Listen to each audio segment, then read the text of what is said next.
probably the third of these presentations now, so they'll roll off the tongue a little bit. So please, because there's a small enough number here, feel free to ask questions as we're going through, and you're not interrupted at all. So you're very welcome.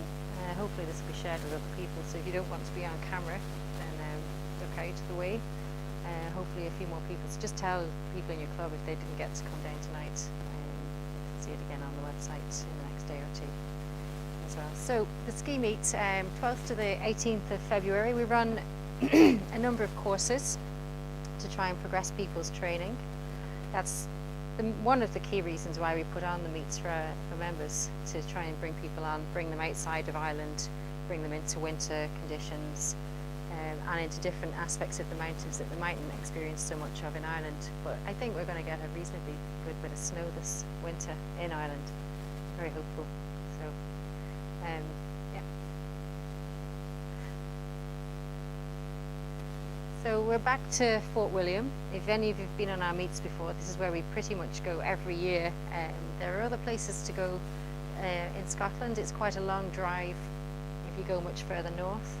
Cairngorms is another very popular area that we debate every year, going to and decide every year to go to Fort William, to Onnick, because we've got a lot more variety. We've the Ben, and we've got the Glencoe and the Mamors. So we've a lot more choice. If the weather isn't 100% perfect, which it can be in Scotland, then at least we can drive to another area where it's more favourable, or where the aspect is safer. So we've been staying in Intree Chalets. They've developed the places over the years from the wigwams you can see in here, and they have a good bar, a restaurant, and now a lecture room, which used to be a smelly hostel which students tended to frequent. And it's very comfortable. You can see it's right in the heart of all the mountains. It's quite close to Fort William. If you need to go and get supplies, you can pop down to a local shop and top up on whatever else you need. And there's self-catering chalets if you don't want to use the restaurant every night. So it's well located. It's comfortable and basic, but it's very comfortable. So we have the bar, the typical chalets, and they can get quite busy at the weekends if there are locals in for a bit of social life. Usually there's some musicians turn up within our crowd, and we had a good session there a couple of years ago with Welsh and Scottish musicians, singers, and random instruments. So just a few pictures now of some of the iconic places to go to in Scotland. This was my first peak in Scotland that I saw walking the West Highland Way in summer, getting savaged by midges, which you don't get in winter. And our path went between these mountains, but Buckle, as it's kind of often nicknamed or called, the Buccleuch Moor, and its sister to the left there, Buccleuch Berg, and around the corner, the Three Sisters in the Glencoe Valley, and the Annakeegat Ridge on the opposite side of the valley. They're all fantastic days out in their own right on many different routes, be you a climber or a mountaineer or a hands in pockets kind of walker. They're really stunning, and Ben used to go to. So just lovely remote feel to Scotland that you get into in Ireland, in areas of Kerry, Donegal, some parts of Connemara. You could go and walk for valley after valley after valley in Scotland and get that true sense of being miles away from any road, which I think is quite a special experience to have. And there's also quite a lot of low-lying mountains. I'm sure you'll have heard of the 3,000-metre peaks that people like to climb. There's enough for one every day of the year and more. So there's a lot of low-lying peaks that you can go and trek in summer and in winter. But I think the winter experience in Scotland is quite different to your winter experience in the Alps. Quite a style, cold, miserable type of environment.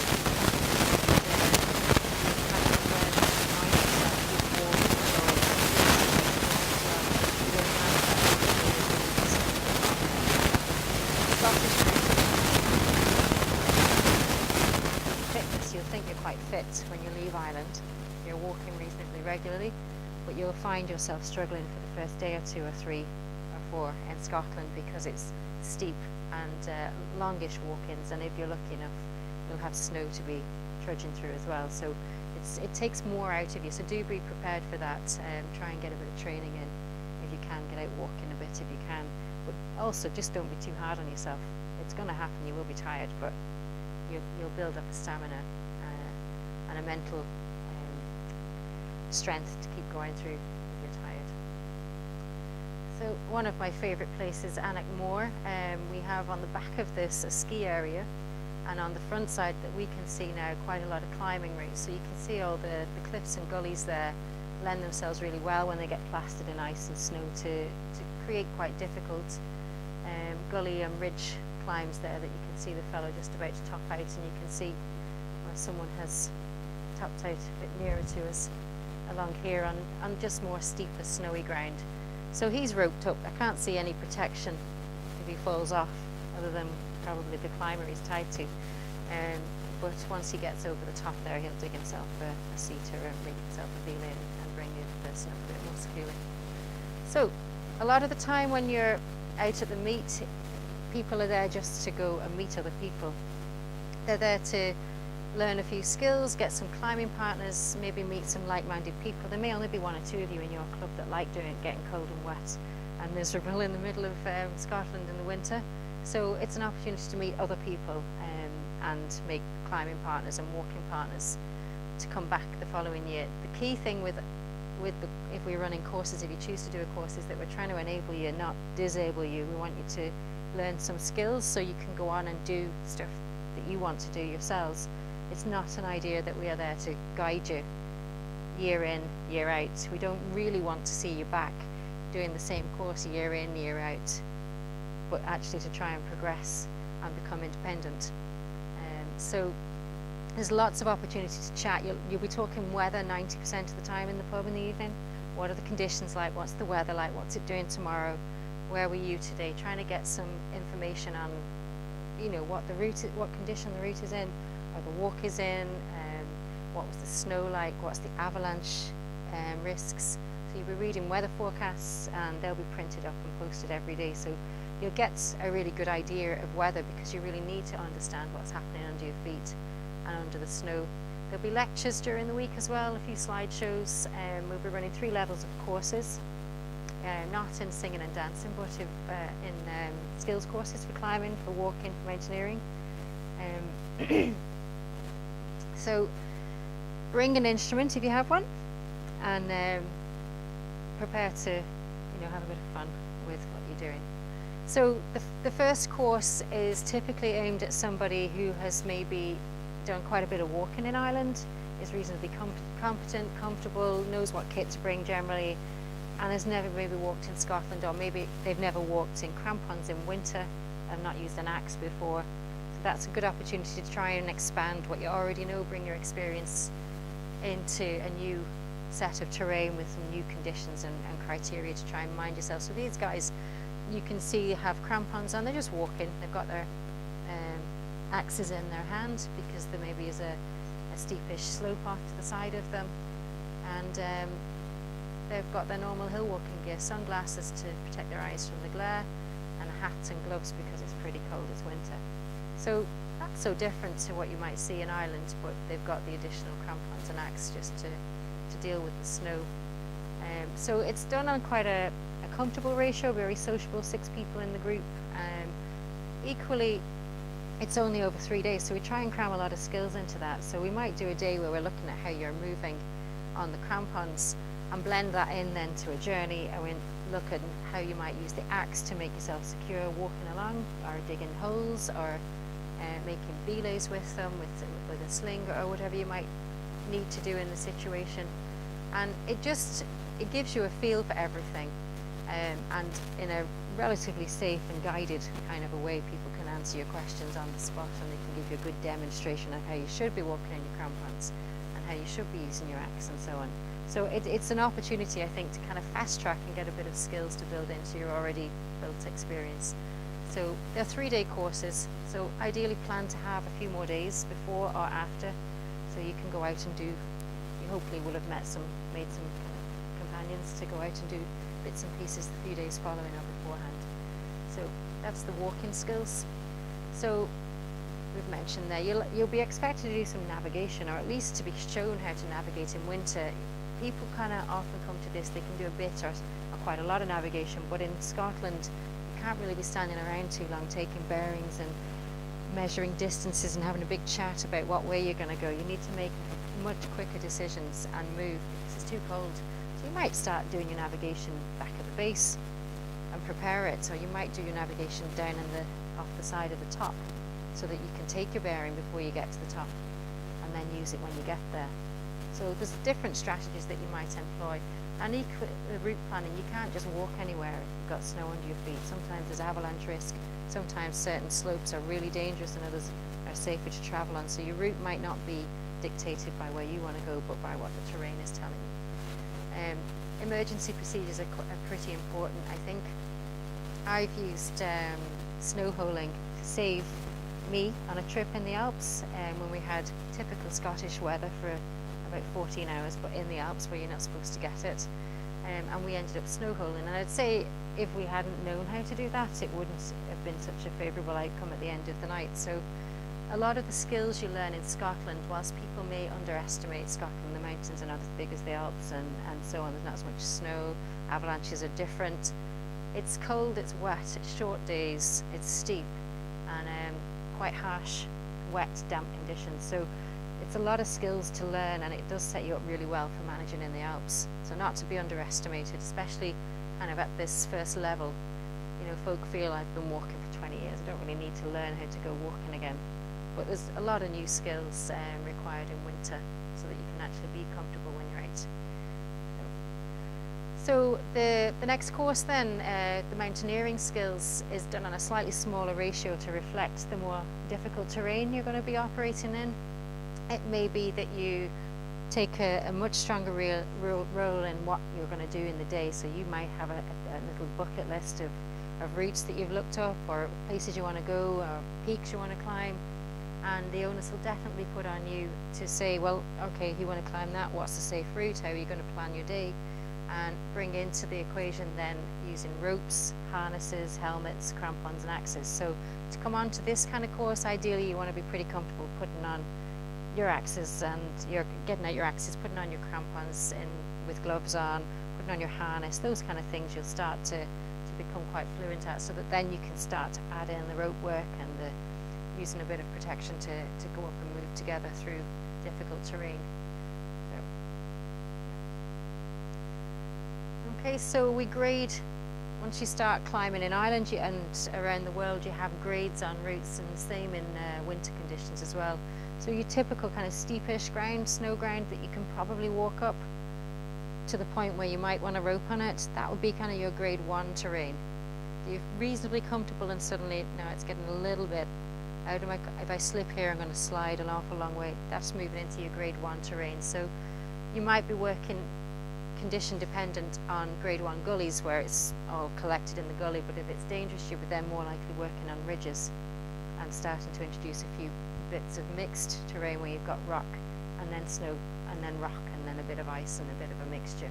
So you'll need to know how to create these belays as you travel along to stop yourself from falling down the entire mountain. You fall a small way down the mountain if you slip. Okay, so you can see there's a lot more going on with this person. The rucksack, the rope around them, the axe to try and manage, and all the equipment hanging off their harnesses. A lot of it sharp, and you know, the axes are quite sharp as well if you flail around with those when you trip. So that's moving into introducing rope work on steeper walking ground. So this is pushing on then. It's kind of mixed ground, but still it's you can see there's steep sections and you've got choices which way you're going to go, but it's good to know you can put a sling around something, or you can attach yourself on the way to break down leg and make yourself safe en route. But it's quite straightforward terrain, certainly up towards the top there. It's not that difficult terrain. Lower down the bottom a wee bit steeper. So it's just to enable you to progress into more interesting terrain, which you are going to encounter. Towards then, if you're planning to go climbing steeper stuff, and moving up from grade 1 into grade 2 and higher. The grades go up to double figures at this point and beyond, so there's plenty of scope for you to progress down the years. But this kind of level, the winter skills for climbing, there's only 2 people on a course. You're climbing as a pair with a guide or an instructor, and it will be required that you have some climbing experience. You know to put on a harness. You have worn crampons before, and you know how to use an axe. And now you'll be looking at using two crampons, two sets of two axes, and travelling up much steeper ground where you do need to place gear, much in the same way as you would do on a rock climb. So you can see big smiles coming onto certain faces, thinking, not a chance, or maybe not, or maybe I'd like to do that. And again, it's not all snow. You've got a lot of mixed climbing, which Scotland is really good for. So, you know, you can employ all those rock climbing skills and the movement skills you'd learn from rock climbing and apply them when you're wearing crampons, and you can get your points in onto rock edges, or you can get your feet into snow. So you can see here, I talked earlier about snow holes. So you can see the 2 holes in the side of the hill there. This group possibly spent the night in those snow holes in the middle of a winter navigation course, and they learned how to survive a night, or they maybe just spent a session digging holes, which is great fun as well, but very useful. And it's pretty warm once you're in there. It's like being in a cave. It's probably about 8 degrees, and there's no wind, and it's not snowing on you. So you could probably make a reasonably comfortable bed inside if you're really stuck. And yeah, it's miserable. Scotland's really miserable, really cold, like you've not felt cold before, I would imagine. You get wet, and it's windy, and it's exposed, and the temperature's low. Snow in the Alps is quite dry. In Scotland it's pretty wet, so it kind of gets into the core of you a wee bit. So you need to be kitted out well. If it's really bad, you can. There's an indoor ice wall. So those of you that maybe don't want to experience ice climbing up on the top of the Ben, could try it out in I suppose a more accessible environment of an indoor wall. We've yet to go there. Actually, we've yet to need to go there, but it is there. And likewise, there's dry tooling as well, so you can use the axes to climb on more conventional plastic on a wall. So this is the social scene in the evening. Our resident musicians. This guy comes every year. We should start paying him really now, because he keeps bringing the fiddle. There's a couple of other guys that bring a funky kind of accordion and banjo and a few other bits and bats like that, and lots of singing. That's the banjo player. So, have you any questions about equipment? There's a few slides here on boots and crampons and axes. If you do, just there's different types of crampons, some with straps like this, and some more technical type crampons where there are clips and you need a particular type of boot for that. So I have some just at the back there, which you can have a quick look at. But in essence, if you're trying to convert a walking boot from Ireland, then have a chat with me. Feel free to ring and ask for some information about what type of boot and what type of crampon. So the one up on the screen is a strap, and very similar to this type. So it's a bit more accessible. You don't need specialist lips on the front or the back of your boot. So they don't look as technically funky, but they will be more versatile for the type of boot that you have. And likewise, the boot that you're choosing, this might be, I can't check that how rigid the base of the boot is. It's a medium shape. Yeah. Yeah. Yeah. Yeah. So it's a matter of taking your boot and trying to flex it. And if there's a lot of flex, then it's probably too soft to wear a crampon that's going to fall off if it's rigid and your boot is flexing. So check that as well. Ask in the shop. They can give you a bit of advice. Or Google your particular brand of boot and it'll tell you what category it falls into to give you an idea.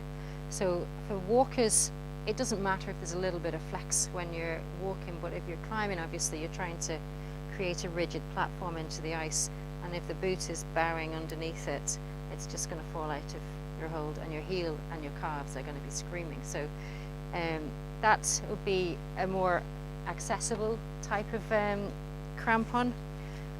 Fit pretty much any boot that's hard enough. This boot is a 4-season boot, so it's rigid. If I took this off the crampon, I wouldn't be able to flex it much. Around the ankle some, but not around the base of it.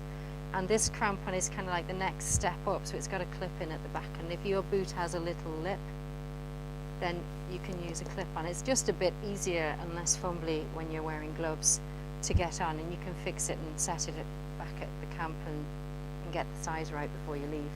And then the front is strap. So again, it means you don't need a lip on the front of the boot.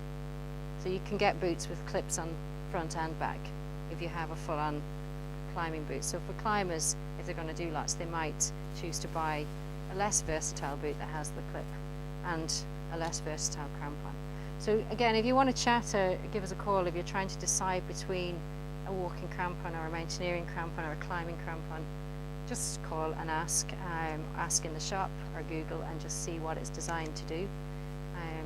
Don't just go for the snazziest looking, most aggressive looking set of crampons. So it has to work with what you've got, or you need to get a boot that's appropriate with what you've got now. Yeah, no, I fully understand. So I think the thing for that is to just take your boot and check it and see if it's like, you know, a runner and really soft, then it's not going to work. You can hire boots when you're out there as well. So if you choose not to buy another pair of boots, because they're quite expensive, really. You know, like they take a lot of work to make and so forth. They're probably €300-400 for a boot.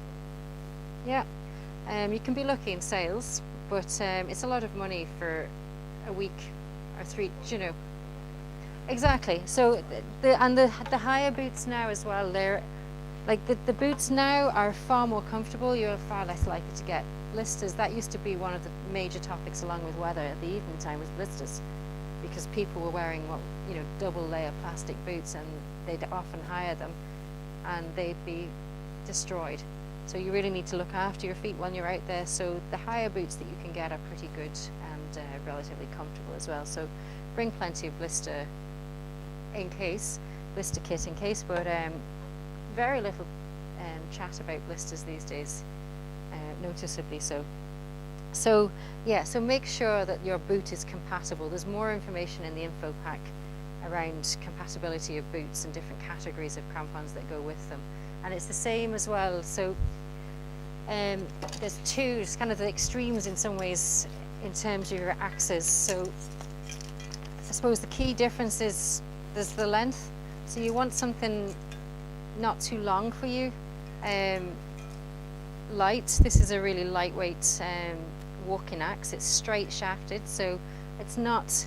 It doesn't. I'm not going to be doing this with it lightly, so it doesn't matter that my knuckles might hit. Where this one is giving you a bit of space just so you don't bang your knuckles. But this is for more steep vertical terrain.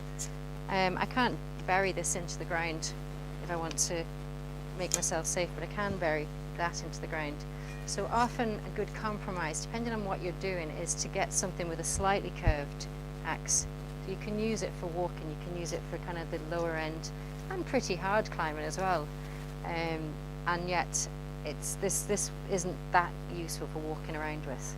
And that's, you'd probably get away with climbing something with that, but it's not designed to be smashing your knuckles against. And it's quite long as well for me. So a 50 centimetre axe would be, depends, unless you're very tall. But so the length of the axe is important, and the shape as well. So this is quite aggressive for hitting into ice, and this is quite a gentle gradient. So have a look at that. You can buy axes where you can change the head and you can change the back.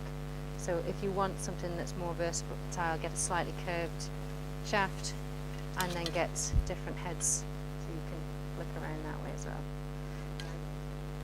Yeah, you can hire boots, crampons, axes.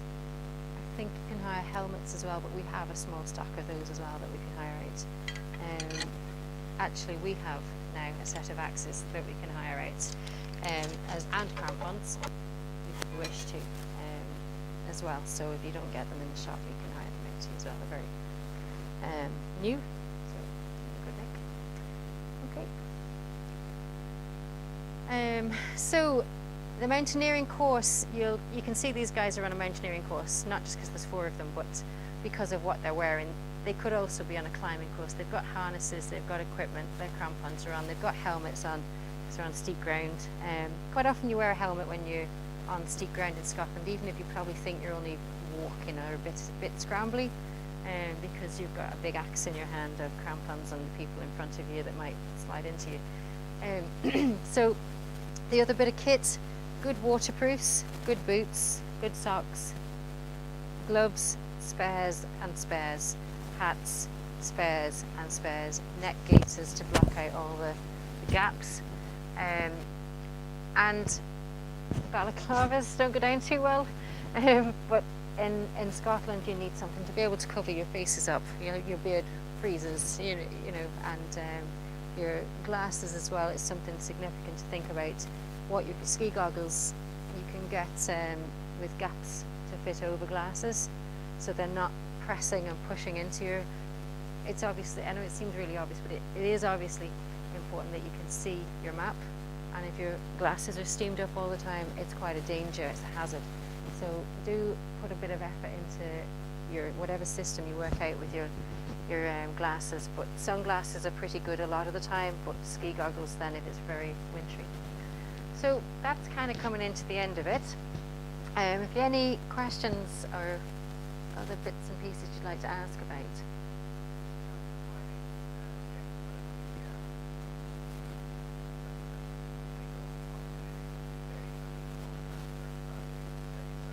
Absolutely. Oh yeah. No, not at all. Like we're there from start to finish, and people come and go. It's a meet, so people come and go as suits them. Some people, and that's another reason why we kind of put 2 courses on, so some people can get the weekends but they can't get the weekdays, or vice versa. So it just tries to give people a bit of options. And I won't be staying on much beyond the date of the meet, but other people quite often do, and they'll go off and plan trips, or they'll maybe go up to Cairngorm after that to go and see a different area. So yeah, it's a meet. You just come do what you like, and join in or not as you wish.